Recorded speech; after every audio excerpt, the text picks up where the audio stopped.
నిజంగా ఇశ్రాయేలు ప్రజలు అంటే ఇష్టానుసారంగా జీవించారు. రాజు లేడు కాబట్టి ఇష్టానుసారంగా జీవించాడు. కొన్నిసార్లు వాళ్ళు పాపాలు చేసి బానిసత్వంలోకి వెళ్ళిపోయారు. ఇష్టానుసారంగా ఎవరు పడితే వాళ్ళు తాగడం కానీ తిరగడం కానీ ఇష్టం వచ్చినట్టు పాపాలు చేసుకుంటూ వెళ్ళారు. కానీ ఎప్పుడైతే పాపాలు చేశారో దేవుడు కనికరించి ఒక న్యాయాధిపతిని వాళ్ళ దగ్గరికి పంపించాడండి. అలా మనం చూసుకున్నట్లయితే న్యాయాధిపతి గ్రంథంలో ఒక సంసోన్ కానీ ఒక దెబోరా కానీ ఇలా చాలా మంది ఉన్నారు. సో అలాంటి వ్యక్తులలో మనం చూసుకున్నట్లయితే ఒక వ్యక్తి గురించి ఈరోజు మనం ధ్యానించుకుందామండి. ప్రాముఖ్యంగా బైబుల్ చదువుతున్నప్పుడు అంటే నిజంగా పాత నిబంధనలో ఓల్డ్ టెస్టిమెంట్లో 39 అధ్యాయాలు ఉన్నాయి. ఆ 39 అధ్యాయాల్లో ఒక మాట చాలా ప్రేరేపించబడ్డ మాట యెహోవా దూత. హల్లెలూయా, యెహోవా దూత. ఈ మాట దాదాపు 39 అధ్యాయాలలో 80 సార్లు రాసి ఉన్నదండి. అలాగే ఈ న్యాయాధిపతి గ్రంథంలో 20 సార్లు రాసి ఉంది. మీరు చదువుకున్నట్లయితే దాన్ని ఒకసారి టిక్ మార్క్ చేసుకున్నట్లయితే ఓన్లీ న్యాయాధిపతి గ్రంథంలో 20 సార్లు రాసించాడు. అంటే ఇశ్రాయేలు ప్రజలను ఏ విధంగా దేవుడు ప్రేమిస్తున్నాడు అనేది మనం ఆలోచించుకోవాలి. హల్లెలూయా. ఇశ్రాయేలు ప్రజలు ఎన్నిసార్లు పాపాలు చేసినా, ఎన్నిసార్లు శ్రమల గుండెలు వెళ్ళినా, ఎంత దేవునికి అయిష్టంగా నడిచినా, కానీ ప్రజలు ఇష్టానుసారంగా వాళ్ళు చేసుకుంటున్నా కూడా దేవుడి కని దృష్టి ప్రజలపైన ఉందండి. ఈ దినంలో కూడా మనం ఎలా జీవిస్తూ ఉన్నా కూడా, ఎలా మనము పాపాలు చేస్తూ ఉన్నా కూడా ప్రభు కృప, ప్రభు కనికరము మనపై ఉన్నందుకు ఈరోజు నీవు నేను మనం ఇక్కడ ఉన్నామండి. హల్లెలూయా. సో అలాంటి ప్రభు అంటే అంత గొప్పగా ఇశ్రాయేలు ప్రజలను ప్రేమిస్తున్నాడు కాబట్టి వాళ్ళు ఎన్ని పాపాలు చేసినా, ఎన్ని ఇష్టానుసారంగా నడిచినా కూడా ప్రజలను ప్రభు వదిలిపెట్టలేదండి. చెయ్యి పట్టుకొని నడిపించాడు. హల్లెలూయా. సో అలాగే ఈ రాత్రికాల సమయంలో ఒక వ్యక్తి గురించి మనం ధ్యానించుకుందాం న్యాయాధిపతి గ్రంథంలో. ఈ వ్యక్తి ఎలాంటి వ్యక్తి అంటే అన్నదమ్ములతోని చాలా నిందలు అవమానాలు పడ్డటువంటి వ్యక్తి. అలాగే అన్నదమ్ములు ప్రతిసారి అవమానాలు నిందలు వేస్తూ అతన్ని కించపరుస్తూ మాట్లాడుతున్నటువంటి వ్యక్తి. కానీ ఆయన ఎవరిని ఆశ్రయించాడంటే ప్రభుని ఆశ్రయించాడు. ప్రభుని ఎప్పుడైతే ఆశ్రయించాడో ఆయన జీవితము జీరో నుండి హీరోగా అయిందండి. జీరో అన్న వ్యక్తి హీరోగా దేవుడు మలుచుకున్నాడు. అలాంటి వ్యక్తి గురించి మనం మాట్లాడాలంటే ఆ వ్యక్తి జీవితంలో ఏమి జరిగింది, ఎలా జీరో నుండి హీరోగా మారాడు, ప్రభు ఎలా లేవనెత్తాడు అతను అనేది మనం ఈరోజు రాత్రికాల సమయంలో ధ్యానించుకుందామండి. ఆ వ్యక్తి ఎవరు అంటే యోప్తా. ఎవరండి? యోప్తా. ఒకసారి చెప్పండి. యోప్తా. యోప్తా అనగానే హిబ్రూ భాషలో విడుదల, అతని పేరుకి విడుదల అనేది హిబ్రూ భాషలో ఉంటుందండి. ఈయన జీవితం నిజంగా చూసుకున్నట్లయితే అన్ని నిందలు అవమానాలే. అన్ని నిందలు అవమానాలు మన జీవితంలో మనకు ఉంటాయి. చాలా నిందలు అవమానాలు, అన్నదమ్ముల నుంచి, అక్క చెల్లెల నుంచి, బంధువుల నుంచి పోరాటాలు ఉంటాయి. కానీ మనం ఏం చేస్తాము, మన బలమును బట్టి వాళ్ళతో ఎదిరించడానికి మాట్లాడుతూ ఉంటాము. కానీ ఈయన అలా చేయలేదు. ఏమి మాట మాట్లాడకుండా ప్రభునందు ప్రార్థించాడండి. ఈరోజు మనం కూడా ప్రభునందు ప్రార్థిస్తే నిజంగా మనల్ని కూడా జీరో నుండి హీరోగా ప్రభు లేవనెత్తుతాడు. న్యాయాధిపతుల గ్రంథం 11వ అధ్యాయము 1వ వచనం చదవండి. పరాక్రమం గల బలాజుడు అతడు వేశ్య కుమారుడు గిలాదు ఎఫ్రాను కన్య. గిలాదు వాడైన యోప్తా పరాక్రమ గల బలార్జుడు, అతను వేశ్య కుమారుడు. ఈయన గిలాదు వాడైనటువంటి, అంటే ఆయన ఊరు పేరు గిలాదు, ఆయన తండ్రి పేరు కూడా గిలాదు అండి. అయితే ఈయన ఎవరికి పుట్టాడంటే ఒక వేశ్యకు పుట్టాడు. తండ్రి ఒక్కడే, తల్లులు వేరు. అందుకే ఇక్కడ మరొక మాట సెలవిస్తున్నాడు ప్రభు, పరాక్రము గల బలార్జుడు. ఈ మాట పరాక్రమ గల బలార్జుడు అనేది గిద్యోని కూడా ప్రభు సెలవిచ్చాడు అన్నమాట. అలాగే ఇతన్ని కూడా పరాక్రమ గల బలార్జుడు అని అంటున్నాడు. అలాగే 2వ వచనం చదవండి.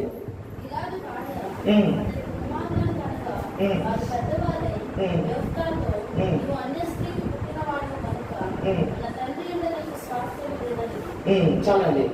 గిలాదు భార్య అతని కుమార్ అంటే వేరొక భార్య అంటే గిలాదు ఫస్ట్ భార్య బహుశా తండ్రి చనిపోయిండొచ్చు వాళ్ళు పెద్ద అయిన తర్వాత. ఆ పిల్లలు ఏమంటున్నారంటే నువ్వు వేషకు పుట్టిన వాడివి కాబట్టి నువ్వు మా స్వాస్థ్యంలో ఉండే అంటే మా ఆస్తి పాస్తులు ఏమీ మీకు లేదు, నువ్వు వేషకు పుట్టిన కుమారుడు అని ఆయనను అవమానపరుస్తున్నాడు. తండ్రి ఒక్కడే కానీ తల్లులు వేరు. నిజంగా ఈ దినంన సపోజ్ మనకే బంధువులు మన అన్నదమ్ములు అలా ఉంటే మనం ఏం చేస్తాం? కొట్లాడతాం. ఎందుకంటే తండ్రి ఒక్కడే కాబట్టి నాకు కూడా ఆస్తి వస్తుంది, తల్లి వేరే కాబట్టి అని కొట్లాడతాం. కానీ ఇక్కడ మనము యోక్త గురించి ధ్యానించుకున్నట్లయితే అతను వేషకు పుట్టిన వాడే కానీ నిందలు అవమానాలు చాలా పడ్డాడు. బహుశా ఎన్నోసార్లు ఎన్నో అవమానం పరుచుండొచ్చు. అంటే నువ్వు ఒక వేషం పుట్టిన దానివి, నువ్వు మా తండ్రి కాదు అని చెప్పి చాలా అనొచ్చు. కానీ ఇక్కడ గిలాదు యోక్త ఏం చేస్తున్నాడంటే 3వ వచనం అండి ఒకసారి చదవండి.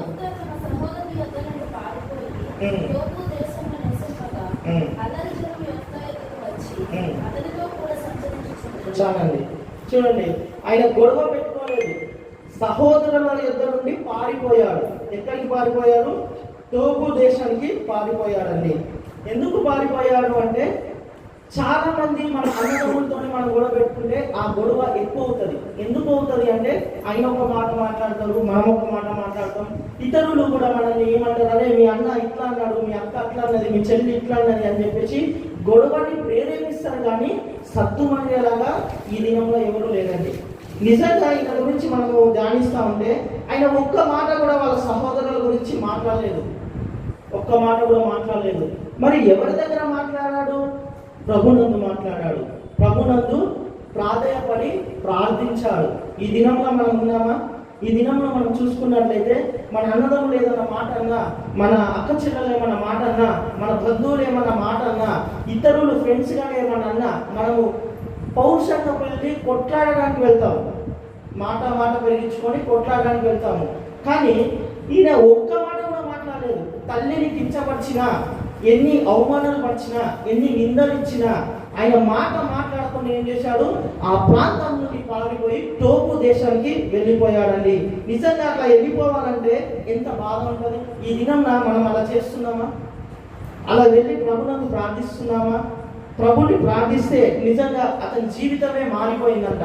అందుకే మనము వ్యక్తిగత జీవితంలో చూసుకున్నట్లయితే కొట్లాటలకు గొడవలకు ప్రేరేపించే మాటలు కానీ, మన నోటి దురుస్తనం కానీ, అవమానపడే మాటలు ఎవరిచ్చినా నిందలిచ్చినా కూడా మనము సైలెన్స్గా ఉండాలి.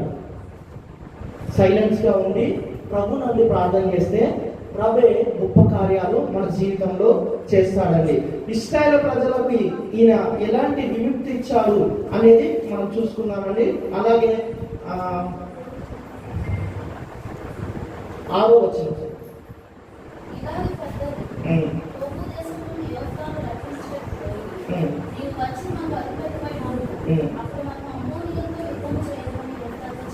చెప్పి చాలండి.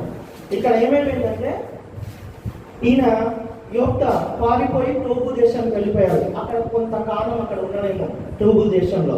ప్రభునందు ఆయన ప్రార్థించగానే, అంటే ప్రభునందు ఏమని ప్రార్థించాడు? నాకు నిందలు ఉన్నాయి, అవమానాలు ఉన్నాయి, మా అన్నలే నన్ను వెళ్ళగొట్టారు, మా అన్నలు వాళ్ళు పిల్లలు అంతా నన్ను శోధనకు గురి చేస్తున్నాడని చెప్పి ప్రార్థించాడేమో బహుశా. ఎప్పుడైతే ప్రభునందు ప్రార్థించాడో ఆయన అక్కడి నుంచి పారిపోయి టోబు దేశానికి వెళ్ళాడు. కానీ వీళ్ళు ఎవరైతే వీళ్ళ అన్నదమ్ములు వీరు ఎవరైతే ఉన్నారో ఏమైంది అంటే అక్కడ అమ్మోనీయులు అంటే యుద్ధం చేయడానికి ఆ ప్రాంతానికి వచ్చారండి. అంటే వీళ్ళు యుద్ధానికి ఆ దేశం మీదకి వచ్చినప్పుడు ఇప్పుడు వీరికి ఎవరికి సహాయం కావాలి అంటే యోక్తానందు సహాయం కావాలి. ఎందుకంటే ఫస్ట్ మాటలో ప్రభు సెలవిచ్చిన మాట ఏంటంటే పరాక్రము గల బలార్జుడు, అంటే ఆయన బలము కలిగిన వాడు, ఆయన బలము చాలా ఉంది, యుద్ధానికి ఆయన సంసిద్ధుడు, యుద్ధం చేయడానికి అమోనియల్ నుంచి విడిపించడానికి ఆయన సంసిద్ధుడు. అందుకే వీళ్ళు ఏం చేశారంటే వాళ్ళ సహోదరులు కానీ అక్కడున్న కొంతమంది ప్రజలు కానీ వాళ్ళు టోబు దేశానికి వెళ్ళి యోక్తాన్ని తిరిగి రమ్మనడానికి వాళ్ళు అక్కడ ఆయనతో మాట్లాడుతున్నారండి. అందుకే చాలాసార్లు కూడా ఎక్కడ నిందపడ్డామో, ఎక్కడ అవమానం జరిగిందో ప్రభు మనని అక్కడిని నిలబెడతాడు. హల్లెలూయా. ఎన్ని నిందలున్నా, ఎన్ని అవమానాలు జరిగినా వాళ్ళ మధ్యనే మనల్ని ఎన్నుకొని ప్రభు కార్యం చేస్తాడండి. ఇక్కడ యోక్తా జీవితంలో చూసుకున్నట్లయితే ప్రభు నిజంగా వాళ్ళ అన్నదమ్ములు చాలా అతన్ని నిందల పాలు చేశారు. కానీ ఎప్పుడైతే అమ్మోనీయులు యుద్ధానికి వచ్చారో, వాళ్ళందరూ వాళ్ళ మీద యుద్ధం చేయడానికి తెలిసిందో, అప్పుడు ఎవరి సహాయం అడిగిందంటే యోక్తా సహాయాన్ని కోరారు. ఎందుకు అంటే ఆయన పరాక్రమం గల బలాజ్యుడు. అప్పుడు 8వ వచనం,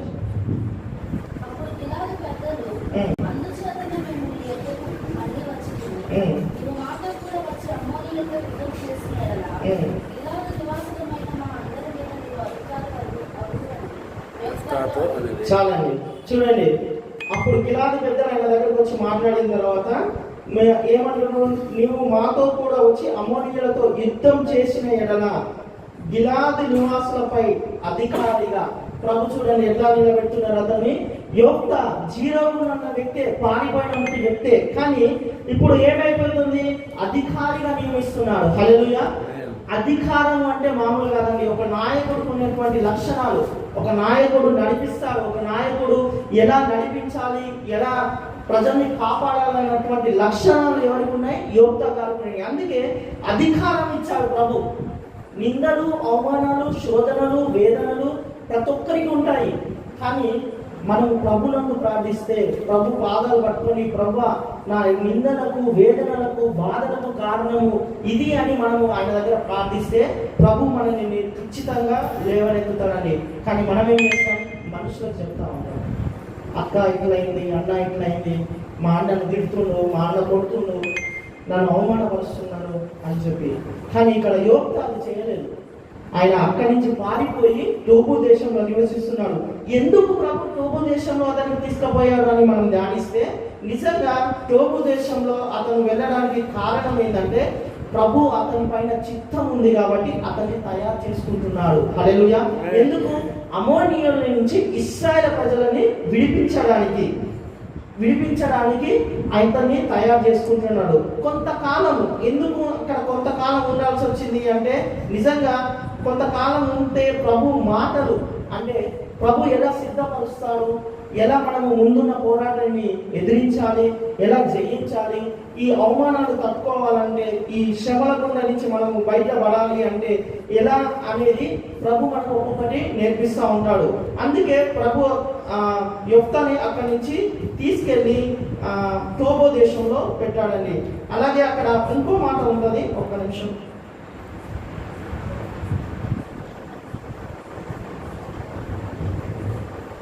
మూడవ వచనం చదవండి.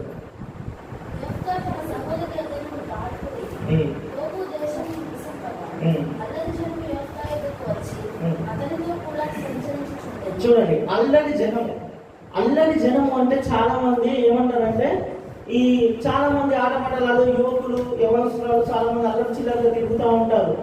వాళ్ళని కూడా ప్రభు ప్రేమిస్తున్నాడు. హల్లెలూయా. మనం ఎంత అల్లరిగా ఉన్నా, మనం ఎంత అల్లరి చిల్లరగా తిరిగినా, యవ్వన కాలంలో, యవ్వన ప్రాయంలో, కానీ ప్రభు నిన్ను ప్రేమిస్తున్నాడు. అందుకే యోక్తాకి ఒక సైన్యాన్ని తయారు చేశాడు. ఎందుకు? టోబు దేశంలో యోక్తా అక్కడ ఉన్నాడు కాబట్టి, అక్కడ ప్రభు నన్ను పాదం పట్టుకొని ప్రార్థించాడు కాబట్టి అల్లరి జనులు యోక్తా దగ్గరికి వచ్చి అతనితో కూడా సంచరించండు. అంటే వాళ్ళని కూడా మార్చడానికి ప్రభు ప్రయాసపడ్డాడండి. అందుకే యోక్తా వాళ్ళందరినీ ఏం చేశాడు, తయారు చేసుకున్నాడు. అల్లరి జనులు ఆ పిల్లలను కూడా తయారు చేసుకొని అమ్మోనీయులతో యుద్ధానికి చేశాడు. ఇదంతా అయిన తర్వాత కొంతకాలం, 4వ వచనంలో ఉంటుంది, కొంతకాలం అయిన తర్వాత యుద్ధము చేయగా. అందుకే కొంతకాలం. ఎందుకు కొంతకాలం? ప్రభు ఆ ప్రాంతానికి నడిపించిన తర్వాత ప్రభు యోక్తాన్ని సిద్ధపరిచాడండి. ఎందుకంటే ప్రభు చిత్తము యోక్తా పైన ఉంది, ప్రభు కన్ను దృష్టి యోక్తా పైన ఉంది. ఆయన అక్కడ తయారు కావడానికే ఇక్కడ ఇన్ని పోరాటాల గుండా అతని ప్రయాణం సాగిందండి. మన జీవితంలో కూడా చాలా పోరాటాలు ఉంటాయి, చాలా నిందల అవమానాలు ఉంటాయి. కానీ ఎందుకు ప్రభు మనకు పెట్టాడు అనేది మనం ఆలోచిస్తూ ఉంటాం. కానీ అవి ఛేదించడానికే మన మీద, నీ మీద, నా మీద ఒక ప్రణాళిక ఉంటుంది కాబట్టి ప్రభు మనకు అలాంటివి పెడతా ఉంటాడు. కానీ ఎప్పుడైతే అవి తొలగించుకోవడానికి టైం వచ్చిందో ప్రభు మనల్ని ఒక ప్రదేశానికి తీసుకెళ్ళి లేదా ఒక దగ్గరికి తీసుకెళ్ళి మనల్ని సిద్ధపరిచి చిత్తానుసారంగా ఆయన చిత్తానుసారంగా మనల్ని ఎన్నుకుంటాడండి. అందుకే యోక్త ఆయన జీరో నుండి హీరోగా మారారు. అందుకే అమోనీయులతోని యుద్ధం చేయడానికి ప్రభు అతన్ని ప్రేరేపించాడండి.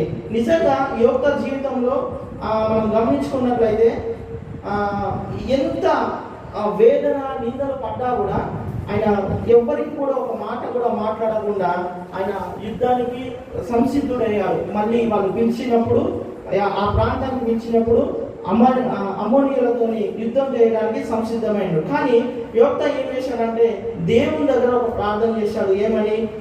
ఆయనకున్నటువంటి భార్యము అంతా కూడా అతను దేవుని దగ్గర మురబెట్టాడండి.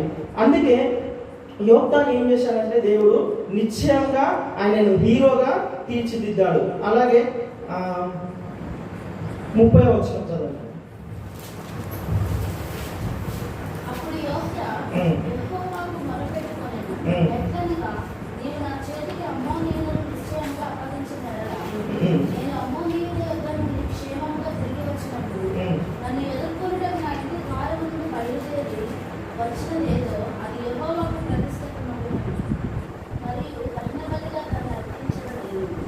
చాలండి. ఇక్కడ యోక్త ఏం చేస్తున్నాడంటే ప్రభుకి మొక్కుకున్నాడు. ఈ యుద్ధం గెలిపిస్తే, అమోనీయులతో యుద్ధం గెలిపిస్తే నేను నీకు బలిని అర్పిస్తానని చెప్పి యోక్త మొక్కుకున్నాడు. మనం కూడా మన జీవితంలో చేసే కార్యాలను బట్టి ప్రభుకు మనము కృతజ్ఞతాస్తుతులు చెల్లిస్తూ ఉంటాము. అలాగే ఇక్కడ యోక్త అదే చేస్తున్నాడు. నాకు ఈ యుద్ధంలో విజయం ఇవ్వు ప్రభువా, అమోనీయులను నేను జయించడానికి నాకు విజయం కావాలి ప్రభువా, నాకు విజయం ఇస్తే నేను నీకు బలి అర్పిస్తానని చెప్పేసి సెలవిస్తున్నాడు. అందుకే యోక్తాన్ని టోబు దేశం నుంచి తిరిగి వచ్చి అమానీయులతోని యుద్ధం చేపేయడానికి ప్రభు ఎన్నుకున్నాడండి. అందుకే ఒక్కసారి 29వ వచనం చదవండి. చాలండి. ఏమైంది? యెహోవా ఆత్మ యోక్తా మీదికి రాగా. చూడండి, ఆయన 0%. అంటే అతను ప్రభు ఒక్కడని తెలుసు. ఆయన ప్రార్థన చేస్తే జీవితం మారిపోతుంది, నా నిందలు అవమానాలు మొత్తం పోతాయని అనుకున్న వ్యక్తి. కానీ ఆయన జీవితం ఎలా యూటర్న్ తీసుకున్నది అంటే, ఎప్పుడైతే టోబు దేశానికి వెళ్ళి అక్కడ నివసించాడో, ఆ ప్రాంతంలో ఉన్నాడో, అక్కడ ప్రభు ఆయనను సిద్ధపరిచాడు. ఆయన చిత్తానుసారంగా ఇశ్రాయేలు ప్రజలను అమోనీయులతో విడిపించడానికి. ఎప్పుడైతే ఆ ప్రాంతం నుంచి వచ్చి ఎవరైతే ఈ ప్రజలు ఉన్నారో వాళ్ళ అన్నదమ్ములు నువ్వే రావాలి, పరాక్రమ గల బలాఢ్యుడు అన్నప్పుడు ఆయన వచ్చినప్పుడు ప్రభునందు ప్రార్థించినప్పుడు యుద్ధానికి వెళ్ళే సమయంలో ఏమైపోయిందంటే యెహోవా ఆత్మ అతని మీదకి వచ్చిందండి. హల్లెలూయా. సో యెహోవా ఆత్మ మన మీద ఉంటే మనం జయించే జయవీరులుగా ఉంటాము. ఈ దినంలో యెహోవా ఆత్మ మనకు ఉండాలి. పరిశుద్ధాత్మ మన పైన ఉంటే అద్భుత కార్యాలు మనం చేస్తామండి. నిజంగా యోక్త గురించి ఇంకా మనం ధ్యానిస్తే ఇంకా చాలా విషయాలు మన ప్రభు మాట్లాడుతూ ఉంటాడు. ఎందుకు అంటే ఈ యోక్త ఎప్పుడైతే యుద్ధంలో గెలిచి వచ్చిన తర్వాత ఎప్పుడు మొక్కుకున్నాడో బలిని అర్పిస్తానంటే నిజంగా వాళ్ళ కూతుర్ని ఆమె అంటే ఈ వచనాలన్నీ మనం ధ్యానిస్తూ ఉంటే ఆయన ఎవరైతే నా ఇంటిలో నా ఊరిలో నుంచి ప్రప్రథంగా బయటకు వచ్చి నాకు అంటే ఆరాధించుకుంటూ నన్ను ముందుకు వస్తారో నేను వాళ్ళను బలిగా ఇస్తాను అని చెప్తా ఉంటాడు. కానీ ఇక్కడ ఏమైపోయిందంటే యోక్తకు ఉన్న ఒక్క కూతురే ముందుకు వస్తుందండి. ఎందుకంటే బలి అర్పించడానికి పాపం ఆయనకు ఉన్నది ఒకటే కూతురు. కానీ ప్రభు మాటకు కట్టుబడి ఆ కూతుర్ని కూడా బలి అర్పిస్తాడండి. నిజంగా యోక్త జీవితంలో మనం చూసుకున్నట్లయితే ఈ దినాల అర్పించే వాళ్ళగా మనం ఉన్నామా? సొంత కూతుర్ని అర్పిస్తూ ఉంటాడు. ఎందుకంటే నొక్కుకున్నాడు కాబట్టి, బలిని నొక్కుకున్నాడు కాబట్టి, యెహోవా యుద్ధము గెలిపిస్తాడు కాబట్టి, గెలిపించినందుకు నేను తిరిగి బలిని అర్పిస్తానని అన్నాడు కాబట్టి సొంత కూతుర్నే బలి అర్పించడానికి సిద్ధపడతా ఉంటాడు.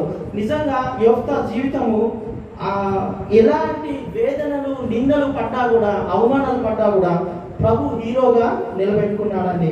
ఈ రాత్రికాల సమయంలో మనల్ని కూడా ప్రభు అలాగే నిలబెట్టాలని ఆశపడుతున్నాడు. నిజంగా చాలా మంది కూడా శ్రమలు, బాధలు నిందలు అవమానాలు వస్తే భయపడతా ఉంటాము. అందుకే ప్రతి ఒక్కరికి గొలియాతు లాంటి శ్రమలు ఉంటాయి. గొలియాతుని చూసి మనం భయపడద్దు. మనం ఎలా ఉండాలంటే డేవిడ్ లాగా ఉండాలి, దావీదు లాగా ఉండాలి. ఎందుకు అంటే ప్రభు హస్తము దావీదు పైన ఉంది, అదే హస్తము నీకు నాకు ఉన్నది కాబట్టి మనము జయించేలాగా ఉంటాము. గొలియాతుని ఏం చేశాడు? దావీదు చంపేశాడు. దావీదు ఎంత ఉండే చిన్నవాడే, కానీ గొలియాతుని చంపేశాడు. ఎందుకు? గొలియాతుని చూసి పారిపోలేదు.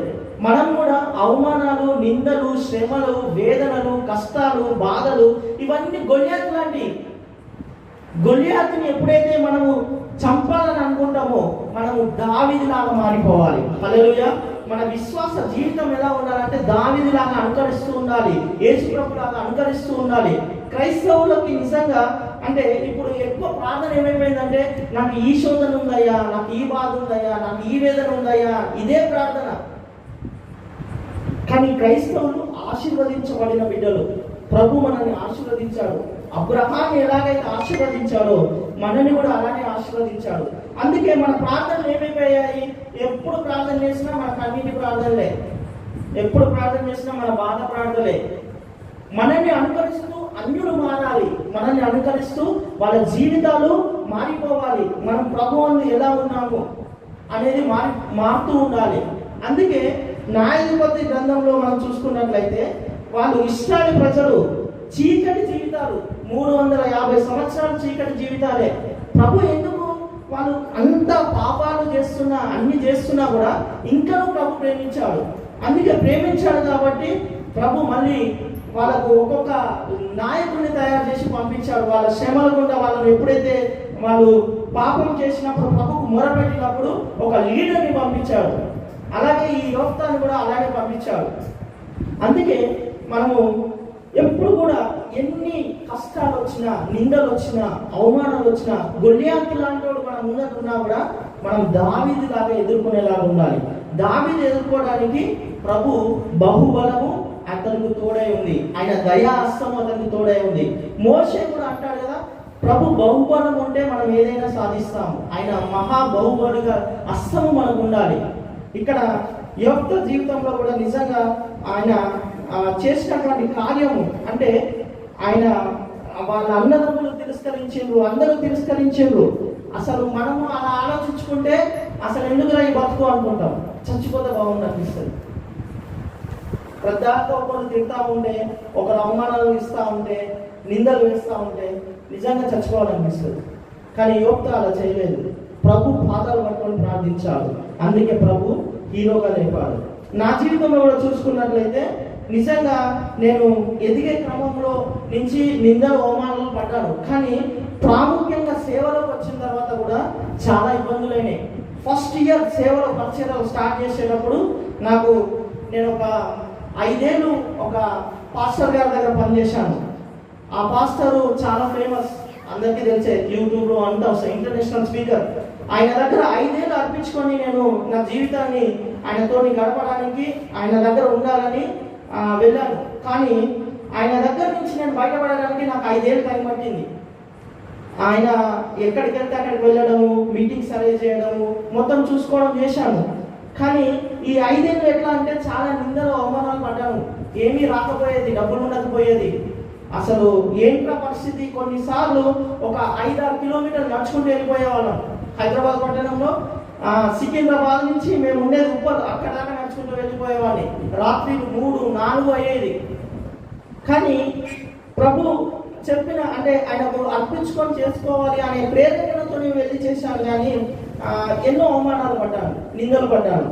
అలాగే ఎదుగుతున్న ప్రాయంలో, పరిచయకు వచ్చిన ప్రాయంలో సంఘంలోనే ఒక యవనస్తుల స్త్రీ, ఆమె ఎన్నో అవమానాలు చేసింది నన్ను. అసలు ఒక్కొక్కరికి వీడు చెడ్డవాడు, వీడు మంచివాడు కాదు, వీడిని ఎందుకు దగ్గర తీసుకొస్తున్నారు, వీడిని ఎందుకు సంఘంలో పెట్టుకున్నారు అనే మాటలే. అసలు చర్చికి పోవాలంటే వండిపోయేవాడిని, ఆదివారం వస్తే భయం అయ్యేది. కానీ లోన ప్రేరేపణ, ప్రభు నువ్వు అదే మందిరానికి వెళ్ళాలి, ఆ మందిరంలోనే కూర్చోవాలి అని చెప్పేసి ప్రభు దర్శనము, ప్రభు ప్రేరేపణ. కానీ ఆ అమ్మాయి నాకు పాత పాస్టర్ దగ్గర పరిచయం అమ్మాయి. కానీ ఆ అమ్మాయి అసలు ఎంత శోధన గురి చేసిందంటే చాలా. మార్నింగ్ లేవగానే ఫోను, నైట్ ఫోను, ఎట్లా అంటే నిందలు వేసేది. అసలు ఏమి చేయకపోయినా నిందలే. ఆమెని ఒక మాట అనకపోయినా ఆమె ఏమనేది, నన్ను వల్గర్గా మాట్లాడిండు అని సృష్టించుకున్నది. మళ్ళీ ఇంకా మాటలు ఎలా అంటే, నన్ను అన్నందుకు నువ్వు వచ్చే సంవత్సరానికి చచ్చిపోతావు, నా పాపము నా శాపము తాకుతుంది అని చెప్పేసి అందరికీ చెప్పేదే. కూర్చున్న వాళ్ళకి చెప్పేది. ఎవరైనా నాతో మాట్లాడితే వాళ్ళ దగ్గరికి పోయి, ఆ చెల్లుతో ఎందుకు మాట్లాడుతున్నావు, వాడు వేస్ట్ కాడు, వాడితో మాట్లాడితే నీ జీవితం అయిపోయినట్లే. అలా చాలా అవమానాలకు గురి చేసిందండి. అసలు ఎంత గురి చేసిందంటే, ఒక పక్కనేమో ఇంట్లో నుంచి శోధన, అప్పుల ప్రాబ్లం, మా బ్రదర్ ప్రాబ్లం, ఫ్యామిలీ ప్రాబ్లం. ఒక పక్కనేమో ఆ సేవకుడు నేను లేపేస్తా అంటున్నాయి. ఆయన నువ్వు నా దగ్గర నుంచి వెళ్ళిపోయావు, నువ్వు ఎక్కడ కూడా సేవ చేయొద్దు, ఎక్కడ కూడా నీకు ఎవరు నీకు అవకాశం ఇస్తారు, ఏ మందిరంలో నువ్వు వాక్యం చెప్తావు, ఏ మందిరంలో పోయి ప్రార్థన చేస్తావు, ఏంటికి పోయి ప్రార్థన చేస్తావు, నిన్ను హైదరాబాద్ నుంచి లేపేస్తా అని చెప్పి ఆయన బెదిరింపుడు. నా సర్కిల్కి మొత్తం నా గురించి బ్యాడ్గా చెప్పాడండి. నా సర్కిల్ మొత్తం, నా ఫ్రెండ్ సర్కిల్లో కానీ చాలా మందికి. ఒక పక్క ఆ పాస్టర్ గారు, నేను పేరు చెప్పదలుచుకోలేదు కానీ, ఒక పక్క ఈ అమ్మాయి, తర్వాత ఇంటి నుంచి రకరకాలైన శోధనలు, రకరకాలైన అవమానాలు, రకరకాలైన ఇబ్బందులు. ఎందుకు ప్రభావ నన్ను పట్టుకున్నావు, ఎందుకు నన్ను బాప్టిజంలో నడిపించి, అసలు బ్రాహ్మణ కుటుంబంలో ఉంటేనే బాగుండు, ఆ పనికిరాని విగ్రహాలు చేసుకుంటే నాకు ఆ జీవితం బాగుండు అనిపించింది, చచ్చిపోవాలనిపించింది. కానీ ప్రభు ప్రార్థన చేశాను, ప్రభువా ఏంటి పరిస్థితి, అసలు ఎంతకాలం ఈ పరిస్థితి, మందిరానికి పోవాలంటే భయం అవుతుంది, బయటికి వెళ్దామంటే భయం అవుతుంది, ఫ్రెండ్స్కి ఫోన్ చేయాలంటే భయం అవుతుంది, ఎవరికి చేసినా అంత అవమానకరంగా మాట్లాడి నేనేం తప్పు చేయలే కదా ప్రభు అని చెప్పి, ప్రభు అన్ని ఊరికనే ఉండు చూడు, నేను కార్యం చేస్తా అని చెప్పి ప్రభు మాట సెలవిచ్చాడు. ఎట్లయితే ప్రభు మాట సెలవిచ్చాడో, ఎవరైతే నన్ను అవమానపరిచారో, ఎవరైతే నిందల పాలు చేశారో వాళ్ళ మధ్యనే బలంగా ప్రభు నిలబడండి. హల్లెలూయా. మా సంఘంలో బలంగా నన్ను నిలబెట్టాడు. అసలు పరిచర్య విషయంలో కానీ, ప్రార్థన విషయంలో కానీ, వ్యక్తిగత జీవితంలో కానీ ప్రత్యేకంగా ప్రభు నన్ను అభిషేకించి నిలబెట్టుకున్నాడండి. ఇప్పుడు ఆ అమ్మాయి, నేను పోయే సంఘంలో, మా హైదరాబాద్ వెళ్ళే మా సంఘంలో ఉంటుంది అమ్మాయి, ఫ్యామిలీ వెళ్ళైపోయింది, నా దగ్గరికి కూడా రాదు. ఒక మాట తిట్టేది, ఏరా అది వల్గర్గా మాట్లాడేది. కానీ ఇప్పుడు ఏమంటారు తెలుసా, పాస్టర్ గారు ప్రైజ్ గాడ్ అంటది. హల్లెలూయా.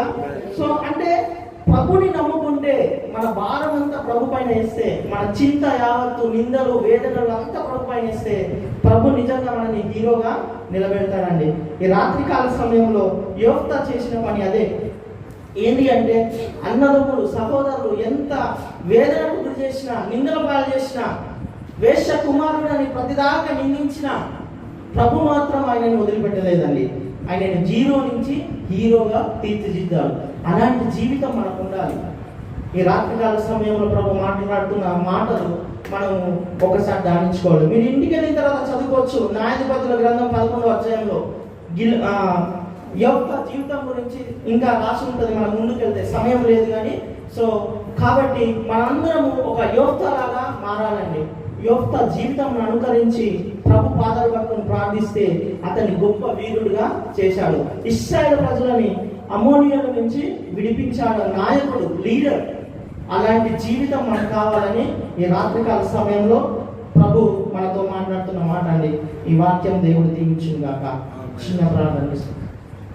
మహాగణుడా, పరిశుద్ధుడా, గొప్ప దేవా, నీకే వందనాలు ప్రభువా. దేవా నాయన తండ్రి, ఈ రాత్రికాల సమయంలో ప్రభువా నాయన యోఫ్తా ద్వారా మీరు మాట్లాడినందుకు వందనాలు ప్రభువా. అతని జీవితంలో నాయన ఎన్నో అవమానాలు, నిందలు, వేదనలు, శోధనలు ఉన్నప్పటికీ కూడా ప్రభువా మీ దయా హస్తము అతనికి తోడై ఉన్నందుకు వందనాలు ప్రభువా. దేవా, మీరు పట్టుకుంటే, మీరు చేయి పట్టుకుంటే ప్రభువా నాయన తండ్రి, అస్తగస్తమవుతున్న జీవితాలు మారిపోతాయి తండ్రి. చెదిరిపోయిన జీవితాలు కట్టబడతాయి నాయన, చెదిరిపోయిన గుండెలు కట్టబడతాయి ప్రభువా. దేవా, ఇశ్రాయేలు ప్రజలు ఎలా అయితే పాపములు చేసి ప్రభువా నాయన తిరిగి నీ వైపు చూశారు ప్రభువా, అప్పుడు వాళ్ళని పట్టుకున్నందుకు వందనాలు నాయన. అవును తండ్రి, ఈ దినమున ప్రభువా నాయన మేము కూడా ఎన్నో చేయొచ్చు ప్రభువా, కానీ ప్రభా తండ్రి మేము కూడా ఎన్నో అవమానాలు నిందలు పడొచ్చు, కానీ ఈ రాత్రికాల సమయంలో ప్రభా మీ పాదాలు పట్టుకొని ప్రార్థిస్తున్నాం తండ్రి. నిన్ను ప్రార్థిస్తే ప్రభా మమ్మల్ని హీరోలుగా లేపుతా అన్నట్టు మాట సెలవిచ్చావు ప్రభా. దేవా మా జీవితంలో ప్రభా ఏమి ఉన్నా కూడా ప్రభా, ఎంతమంది మమ్మల్ని అవమానపరిచినా నిందలేసినా ప్రభా నీవు మాకు తోడై ఉన్నందుకు వందనాలు ప్రభా. మీ దయా హస్తము మీ కరుణ హస్తము మాపై ఉన్నందుకు వందనాలు ప్రభా. దేవా మేము కూడా ప్రభా దేవా మా జీవితాలు నాయన తండ్రి ఇక్కడ కూడి వచ్చిన యవనస్తురాలు ప్రభా ప్రతి ఒక్క జీవితంలో మీ కార్యములు జరుగును గాక ప్రభా. దేవా వారు కూడా ప్రభా వారి చేతిని మీరు పట్టుకోండి ప్రభా. దేవా వారి జీవితంలో అవమానాలు నిందలు పడవచ్చు ప్రభా, కానీ నీ తట్టు ఈ రాత్రి కాలంలో తిరిగి నేను ప్రార్థించుదురు గాక ప్రభా. నీ వైపు తిరుగుదురు గాక తండ్రి. దేవా ఎప్పుడైతే వాళ్ళు ప్రార్థించారో వాళ్ళ జీవితంలో అద్భుత కార్యాలు జరుగును గాక ప్రభా. దేవా యొఫ్తాను ఎలాగైతే లేపుకున్నారో ప్రభా ఈ రాత్రికాల సమయంలో ప్రభా ఒక్కొక్కరిని మీరు లేపుకోండి నాయన తండ్రి. వాళ్ళ నిందలు అవమానాలు బాధలు శ్రమలు కన్నీళ్లు కష్టాలు యేసు నామములో తొలగిపోవును గాక ప్రభా.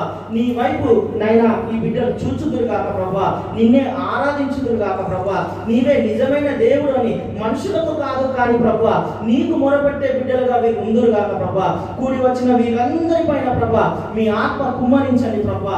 దేవా మీ కార్యంలో ఈ బిడ్డల పట్ల జరుగును గాక ప్రభా. మీ చిత్తమే ఈ బిడ్డల పట్ల జరిగించండి ప్రభా. దేవా ఇంకను ప్రభా ఈ రాత్రికాల సమయం మాకు ఆశీర్వదించి ఇచ్చినందుకు వందనాలు ప్రభా. శ్రేష్టమైన మాటలు మీరు మాట్లాడినందుకు వందనాలు వేలాది కృతజ్ఞత స్తుతులు స్తోత్రాలు చెల్లించుకుంటూ నజరేయుడైన సర్వశక్తి గల యేసుక్రీస్తు అతి పరిశుద్ధ నామంలో అడిగి వేడుకుంటున్నాను తండ్రి. ఆమేన్.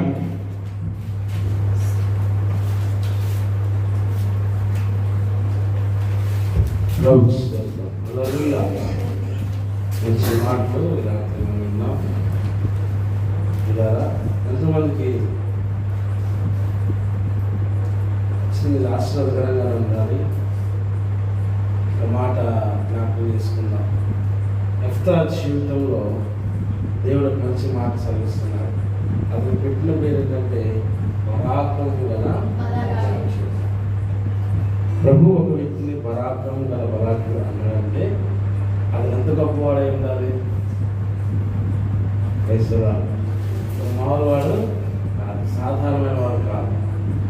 మనకు మాట అధ్యాయం మనం ధ్యానం చేస్తుంటే దేవుడికి తాను చేసుకున్న నిబంధనలను నెరవేర్చినటువంటి మంచి స్వభావం గుణము కలిగిన వాడు. రాత్రి నేను మాట జ్ఞాపకం చేయడానికి ఇష్టపడుతుంది ఏంటంటే మనము దేవునితో ఎన్నోసార్లు నిబంధనలు చేస్తాం, కమిట్మెంట్స్ ఇస్తాం. ప్రభా నేను ఇలా ప్రార్థన చేస్తాను, నేను ఇది చేస్తా, నేను అది చేస్తా, ఈ సంవత్సరం మన కమిట్మెంట్స్ ఎంతవరకు నెరవేర్చుకున్నాం.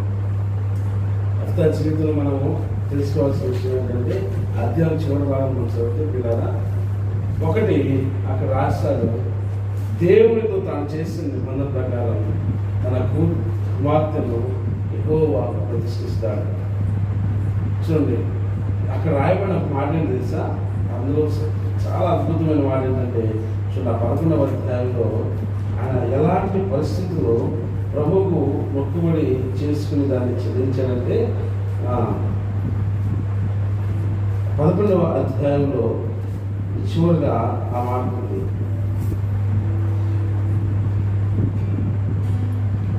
34వ వచనం యెఫ్తా మిస్పాలో ఉన్న తన ఇంటికి వచ్చినప్పుడు కుమార్తె తమ్ములతోనూ నాట్యముతోనూ బయలుదేరి ఆమెగాక అతనికి ఒక సంతానమైనను అంటే ఇప్పుడు ఎవరో వన్ అండ్ ఓన్లీ డాటర్. ఈ రోజుల్లో వివాహాల విషయాలకు వెళ్తే ఒక్కడే కూతురు ఉండాలి. అలా ఎంతమంది ఉండాలి? ఒక్క కూతురే ఉండాలి వాళ్ళకి. అప్పుడు ఆస్తి అంతా కట్నం అంతా ఎంతైనా ఇస్తారు. వన్ అండ్ ఓన్లీ డాటర్ కదా, బిగార్డెన్ డాటర్ అంటే కలుగుతుంది అన్న. ఒక్క డాక్టర్ అన్న మంచి సంబంధం, ఒక్క డాక్టర్ ఉండేదేమో మంచి సంబంధం, ఒకే కొడుకు ఉండాలి వాళ్ళకి కూడా. మళ్ళా వెనకాల ఎవరు ఉండకూడదు వాళ్ళకి. అని ఈ రోజుల్లో ఎంత స్వార్థపడదు అంటే పిల్లలు కూడా స్వార్థమే. వెనకాల సిబ్లింగ్స్ ఉండకూడదంట. ఇక్కడ ఏకాగ్యాన్ని పట్టాలి, ఏకాగ్రత భూలోకం నుంచి పోవాలి. అట్లా కనుకుంటే భూమి మీద ఏ మనుషులు కూడా బతకలేదు కాదు. గమనించండి, యెఫ్తా విషయంలో అతనికి అలాంటి ఆలోచన లేదు, కానీ ఒకే ఒక కుమార్తెను పంపించాడు ఆయనకి. ఆమె కూడా ప్రభు కొరకనే ప్రతిష్ఠించాడు. ఈ రాత్రి ఒక మాట మనం అర్థం చేసుకోవాలి. అలాంటి క్లిష్టమైన పరిస్థితుల్లో ఒకవేళ మనమేమన్నా దేవునితో నిబంధన చేసిన వారుగా ఉంటే ఆ నిబంధన లేదా కమిట్మెంట్స్ ఖచ్చితంగా మనం నెరవేర్చాలండి.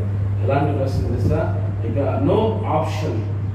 చాలాసార్లు మనం ఆప్షన్స్ పెట్టుకుంటాం, ఇది కాకపోతే ఇది చేయాల్సిన ప్రభు కానీ ప్రభువుకి చేసిన తీర్మానాలు నెరవేర్చేందులో ఆప్షన్ లేకుండా మనం నెరవేర్చాలి. హల్లెలూయా. అలాంటి ఆప్షన్ మనం పెట్టుకోకూడదు. సెకండ్ ఆప్షన్ ఉన్నవాడు ఎప్పుడు ప్రభు దగ్గర ఒకటే చాయిస్, ఇది చేస్తానంటే ఖచ్చితంగా ఇది చేయాలి. లేదు ప్రభా నేను మొదలు ఇది చేస్తానంటే అలా కాదు. ప్రభువుకి మనం నిర్ణయించిన దాన్ని నొప్పుకున్న దాన్ని చెల్లించడం అది యవ్వన కాలంలో ప్రాముఖ్యంగా. యెఫ్తా పెద్ద వృత్తులేం కాదు ఆ వయసులో. నేను సరిగా నా ధ్యానం చేస్తే ఆ మార్పులో యెఫ్తాని దేవుడు తోగు దేశంలోకి నడిపించినప్పుడు అతను అన్నలతో కలిసి అతడు బహిరం వచ్చినప్పుడు ఇలా అతను యవ్వన కాలంలో ఉన్నాడు. ఆ దేశంలో వెళ్ళిన తర్వాత దేవుడు ఆ దేశంలో అతను దీవించాడు, పరాక్రమం గల ప్లాటుడిగా మార్చాడు. రెండవది ఆ దేశంలో ఒక విమోచకుడిగా దేవుడు యెఫ్తాను ఇచ్చాడు. హల్లెలూయా. ఎలాంటంటే యెఫ్తాకి విమోచకుడు, ఆ దేశానికి ఆ ప్రజలను కాపాడేవాడు. దేవుడు మన పట్ల కూడా కలిగిన ఉద్దేశాలు ఏంటంటే నీ ద్వారా కొంతమందిని రక్షించుకోవాలి. మనం రక్షించబడ్డామంటే యెఫ్తా పరాక్రమం గల బలాఢ్యుడు ఎందుకు పేరు వచ్చింది సార్? అతని జీవితం ద్వారా మరికొంతమందిని ప్రభువు విడిపించాలి. యెఫ్తా అంటేనే విడిపించువాడు, లేదా వేరొక ద్వారం నుండి నడిపించువాడు. డోర్ ఆర్ ద రిడీమర్, విడిపించువాడు. ఆ పాపంలో అపజయాలు పాలవుతున్నటువంటి సమయంలో జయాన్ని ఇవ్వడానికి దేవుడు అతన్ని నడిపించాడు. యెఫ్తా కుమార్తెలాగా మీరుంటే యెఫ్తా లాగా మేము ఉండాలి. ఆమేన్. హల్లెలూయా. మనము ఇతరులను విడిపించే స్థితిలో ఉండాలి. We're born to win. మనం పుట్టింది ఎందుకంటే జయించాలి, ఇతరులను జీవితం నడిపించాలి. మనం అందరూ మనం విడుదల పొందింది వేరొకరు విడిపించడానికి, మనమే బంధకాలు ఉండడానికి కాదు. యెఫ్తాకి అమ్మోనీయులతో యుద్ధం జరిగించినప్పుడు ప్రభువు చేసిన ప్రార్థన ప్రభు ఆలకించారు. ఆయన పేరుకు తగినట్టుగా ఖచ్చితంగా ప్రభు ఆయనకు జయించాడు. మన ప్రార్థనలు ప్రభు తప్పకుండా ఆలకిస్తాడు. అది ఎవరు చేసినా మన ప్రభు ప్రార్థన ఆలకించేవాడు. ప్రార్థన చేయబోతున్నాం. యెఫ్తా ఒక నిబంధనలతో ప్రార్థన చేశారు. ఈ రాత్రి మనం కూడా ఒక ప్రార్థన చేద్దాం. ప్రార్థన నేను రక్షణ ఉంది ఎందుకు అంటే ఇతరులను విడిపించడానికి. ఎందుకు ఇతరులను విడిపించడానికి? We are here to deliver others. అమ్మోనీయులను విడిపించితే దేవుడు అక్కడ అతన్ని రాజుగా మార్చాడు, న్యాయాధిపతిగా మార్చాడు, ఒక అధికారిగా మార్చాడు. ప్రభు నేను హెచ్చించాలని ఆశపడుతున్నప్పుడు గుర్తుపెట్టుకో, నువ్వు మొట్టమొదటిగా ఇతరులను వారి పాపం నుంచి విడిపించాలి. వారి తన బలహీనత నుంచి ప్రభు దగ్గర నడిపించగలగాలి. ఖచ్చితంగా నువ్వు ఒక నాయకురాలుగా మార్చబడతావు. హల్లెలూయా. ప్రభు ఖచ్చితంగా అటు చిన్న ప్రార్థన చేద్దామా? ఇంకా 2-3 minutes ప్రార్థన చేద్దాం. మొట్టమొదటిగా మనం ప్రార్థన చేద్దాం. యెఫ్తా తన కుమార్తె, ఈ 2 క్యారెక్టర్ మనం మనసులో పెట్టుకుందాం. ఆమె తన యవ్వన కాలంలో పిల్లరా, ఆమె యవ్వన కన్యత్వం బైబిల్లో రాయబడిన మాట దాన్ని పరిశుద్ధంగా కాపాడుతుందట. ఆమె కాపాడుకోవడం బట్టి దేవుడు ఆమె ద్వారా తన తండ్రిని హెచ్చించాడు. అంత మాత్రమే కాదు, ప్రతి సంవత్సరము ఆమెను బట్టి ఇశ్రాయేలీయులు గొప్పగా చెప్పుకునేవారట. ఈ రాత్రి అంటాను, నిన్ను బట్టి నీ తల్లిదండ్రులు హెచ్చించబడాలి, నిన్ను బట్టి నీ గ్రామం గొప్పగా మాట్లాడాలి. యెఫ్తా వలె యెఫ్తా తీసిన నిర్మాణము లేదా ఆయన తీసుకున్నటువంటి ఆ యొక్క తీర్మానము ఆయన మనుగడలను తెచ్చిన తర్వాత ఇలాగా యెఫ్తాని ప్రభు ఆశీర్వదించి ఉన్నతమైన స్థితిలో ఉంచాడు. అమ్మోనీయులకు రాజు కానీ నీవు మాపై అధికారులుగా ఉంటున్నారు. వాళ్ళు నీవే మాకు అధికారులు నిజమే. నువ్వు ఒక వ్యక్తిని విడిపించగలిగిన స్థితిలో ఉంటే నిశ్చయముగా ఈ రాత్రిలో అంటున్నాడు, you can become the leader, you can become the ruler. నువ్వు నాయకుడిగా మార్చబడగలవు. ఈ రోజు యవనస్తులు ఎందుకు నాయకులుగా మార్చబడలేకపోతున్న కారణము వారి బానిసత్వంలో ఉంటున్నారు, వారి బంధకాల్లో ఉంటున్నారు. ప్రియులారా, ఈ రాత్రి యెఫ్తా జీవితం ద్వారా ప్రభు మనకి సెలవిచ్చిన అద్భుతమైన మాట ఏంటంటే, my dear one, you should be the leader, you should become the ruler, not the slaver. నువ్వు బానిసలుగా మార్చబడకూడదు, నువ్వు అధికారిగా మార్చబడాలి. నువ్వు ప్రభువుని ఆరాధిస్తున్నావు కాబట్టి, ప్రభువుని సేవిస్తున్నావు కాబట్టి నీవు ఉండవలసిన స్థితి కిందది కాదు, నువ్వు పైవాడవే, నువ్వు పైవాడవే. నువ్వు ప్రభు కొరకు చేసుకున్న ప్రతి తీర్మానము, సమర్పణను ఒక్కసారి ప్రభు దగ్గర అప్పగించుకుని ప్రార్థన చేద్దాం. రాత్రి ప్రభువా, యెఫ్తా వలె మమ్మల్ని మార్చు నాయన. ఒకవేళ మేము నాయన మా సహోదరులు మాతో గొడవలు పడుతుంటే ప్రభువా, ఏమాత్రం మేము వారికి నాయన రియాక్ట్ కాకుండా, దేవా నీవు చూపించి ప్రాంతానికి మేము వెళ్ళాలి. మేము అధికారులుగా నాయన తీర్చిపడాలంటే నీ చిత్తానికి మేము లోబడాలి స్వామి. ప్రభు చూడమని చిన్న ప్రార్థన చేద్దాం. Thank you lord. ఎడారి త్రోవలు నే నడచినా, ఎరుగని మార్గములు నన్ను నడిపినా, నా ముందు నడచిన జయవీరుడా, నా విజయ సంకేతమా. ఎడారి త్రోవలో నే నడచినా, ఎరుగని మార్గములు నన్ను నడిపినా, నా ముందు నడచిన జయవీరుడా, నా విజయ సంకేతమా. నీవే నీవే నా సంగీతము, నీవే నీవే నా స్తుతి గీతము, నీవే నీవే నా ఆనందము, నీవే నా ఆధారము. సంపూర్ణమైన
కొనియాడబడుతున్న నా యేసయ్యా, నీకే నా ఆరాధన.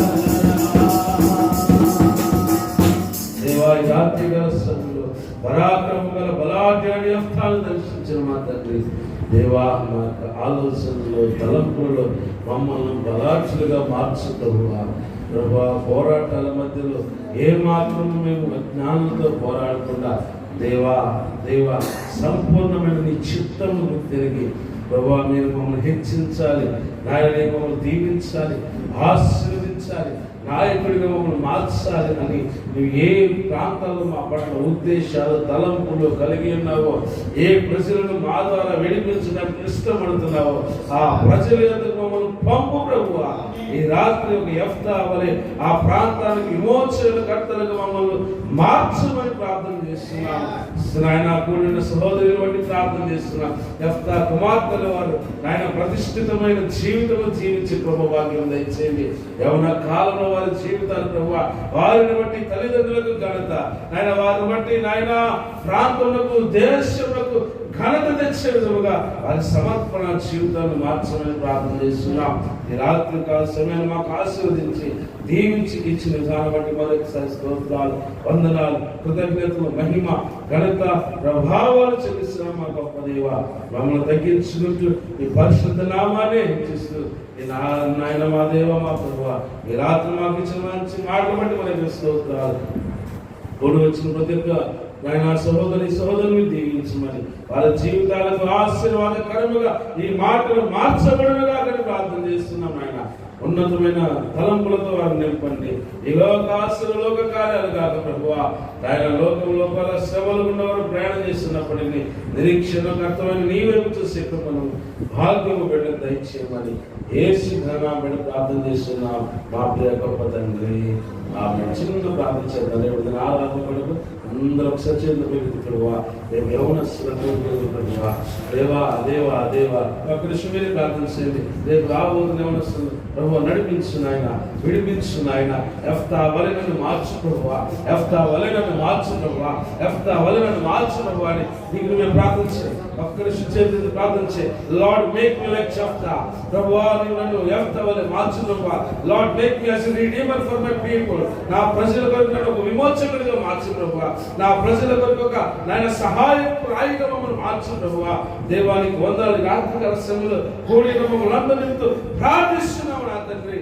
నాయన ఈ గ్రామం రక్షణ పొందడానికి ప్రభువా, మా గ్రామంలో ఉన్న మా కుటుంబాలు నాయన ఘనత పొందడానికి లార్డ్ బ్లెస్ us like యెఫ్తా. యా ప్రభువునికి వందనాలు, స్తోత్రాలు. యెఫ్తా వలె మమ్మల్ని ఆశీర్వదించండి. రాత్రి యెఫ్తా కుమార్తె వలె మా తీర్మానాలు ప్రతిష్ఠింప చేయి ప్రభువా. దేవానికి వందనాలు. రేపటి ఆరాధనలో నాయన అనేక ఎవరిలో మేము తోడుకొని వచ్చే ప్రభు దయచేయమని ప్రార్థన చేస్తున్నాం ప్రభువా. నాయన వారు విడిపించబడాలి, బంధకాల నుంచి విడిపించబడాలి ప్రభువా. నాయన ప్రతి బంధకము యేసు నామములో తెగిపోవునుగా నాయన నీ బిడ్డలు మేము నా దేవునికి వందనాలు. హల్లెలూయా. మీకు స్తోత్రాలు చేస్తున్నాం. మీ నామములో ప్రార్థిస్తున్నాం. నాయన నిత్యంగా నీ బిడ్డలతో విడుదల కలుగునుగా ప్రార్థిస్తున్నాం. నజరేయుడైన యేసు నామములో నాయన ప్రార్థిస్తున్నాం. రాత్రికాల సమయంలో నీ సంపూర్ణమైన చిత్తము బిడ్డల పట్ల నెరవేర్చబడుగాక ప్రభువా. వారు నాయకులుగా తీర్చిదిద్దబడుగాక. వారి జీవితం ఆశీర్వాదకరంగా ఉండుగాక ప్రభువా. ఏ మాత్రం మనుషుల మాటలు లెక్క పెట్టగా నాయన మనుషుని చెప్పండి ప్రతి మాటలను లక్ష్య పెట్టగా దేవా నీ చిత్తమును గుర్తెరిగి ఆ చిత్తానికి లోబడి వారు వెళ్ళిన ప్రతి ప్రాంతంలో వారు దీవించబడుదురుగాక. నీ కార్యములు సఫలమగునుగాక. ఈ రాత్రి కాలశంలో ప్రార్థన చేస్తున్నాం. నాయన నీ మిమ్మల్ని ఆశీర్వదించమని దీవించి మేము పొందమని ప్రార్థిస్తున్నాం ప్రభువా. రేపటి ఆరాధన నీ చేతులు అప్పగిస్తున్నాం ప్రభువా. వస్తున్న ప్రతి యెహోవాను దర్శించండి. మీ ఆత్మ చేత పురిగొల్పబడుచున్నాం నాయన. అయ్యా యెహోవా ఆత్మ యెఫ్తా వేదకురాలు అమోరీయుడు ఓడించినట్టు లేకపోతే ఆత్మ అభిషేకం బిడ్డల మీద దిగివచ్చునుగా ప్రార్థిస్తున్నాం. రేపటి ఆరాధన ఆశీర్వదించగా దీవెనకరంగా మార్చబడుచున్నాం తండ్రి. దేవా దేవా దేవా దేవా దేవా అన్య ప్రతి దినమందు మనుషులందరూ ఆత్మను కుమ్మరిస్తున్న వాగ్దానము నిశ్చయముగా నిశ్చయము బిడ్డలుగా నెరవేర్చబడునుగాక తండ్రి. నీ కృపపై నీ దయగల హస్తంగా పిలిచిన ప్రార్థిస్తున్నాము. దేవా దేవా దేవా దేవా దేవా ఒక్కొక్క బిడ్డని దేవా ఒక్కొక్కరు నాయకులుగా లేవనెత్తున్నాము. ఎవరి కాలంలో ఎవరి బలముతో శత్రువును ఓడించగల కృప వారికి దయచేయమని ప్రార్థిస్తున్నాము. వారి చుట్టూ ఆవరించిన ప్రతి శత్రు సమూహాలను మీ ఆత్మ ద్వారా జయం పొందుకొని కృప దయచేయండి. వాళ్ళకు జయ జీవితాన్ని వెళ్ళ దయచేయండి.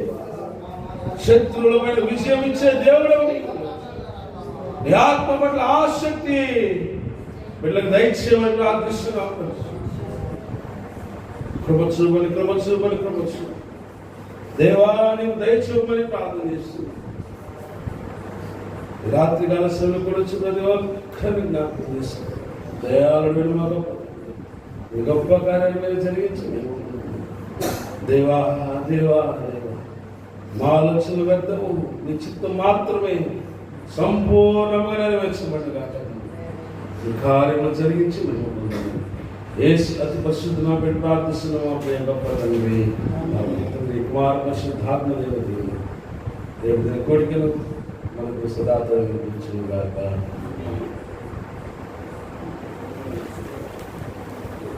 God bless you. రేపు ఆలయం కదండి.